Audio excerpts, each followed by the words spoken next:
এবার barrister Suman Bangladesh Bharat border দিয়ে পার হওয়ার সময় হাতে নাতে ধরা পড়ল বাংলাদেশের বিজিবির হাতে। বাংলাদেশের কুমিল্লা জেলার লালমনিরহাট সীমান্ত দিয়ে গেল 10 আগস্ট রাতের অন্ধকারে ছোট একটি নদী পার হওয়ার সময় আটক হলেন মানবতার ফেরিওয়ালাকে এত ব্যারিস্টার সুমন।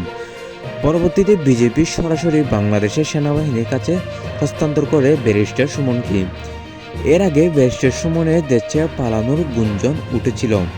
এমনকি ওয়াহিদুল কাদের এবং ব্যারিস্টার সুমন দুজনে একসঙ্গে ছিল এমন একটি তথ্য ফাঁস হয়েছিল পুরো দেশের সামনে।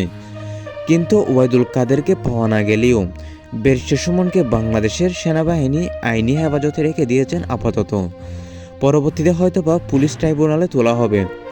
বিশেষ করে 2022 সালের বন্যায় ব্যারিস্টার সুমনকে বেশিরভাগ সময় চিনতে পারে। পরবর্তীতে 2024 সালের সরকার নির্বাচনে সংসদ পদ লাভ করেন। তবে সংসদ নির্বাচনের পর 8 মাসও দখল রাখতে পারেননি নিজের সিট। এ যেন ব্যারিস্টার সুমনের দুর্ভাগ্য। এর আগে তথ্য প্রতিমন্ত্রী পলক হাসান মাহমুদ এবং বর্তমানের অন্যতম জনপ্রিয় সুমন সহ মোট 3 জন উচ্চপদস্থ কর্মকর্তা আটক করেছিলেন সেনাবাহিনীরা। গেল 4 আগস্ট অর্থাৎ প্রধানমন্ত্রী পদত্যাগের আগের দিনও ব্যারিস্টার সুমন জোর গলায় বলেছিলেন শেখ হাসিনা পালায় না। এ থেকে জনগণের ক্ষোভ আরও বেশি বেড়ে গিয়েছিল ব্যারিস্টার সুমনের উপর। যাই হোক, দেখা যাক পরবর্তী ঘটনা কী হয়, সুমনের অবস্থা কেমন হয়। আপাতত তিনি সেনাবাহিনীর আইনি হেফাজতে আছেন। কতদিন রাখেন এবং এর পরবর্তীতে তাকে বিচারে তোলা হবে।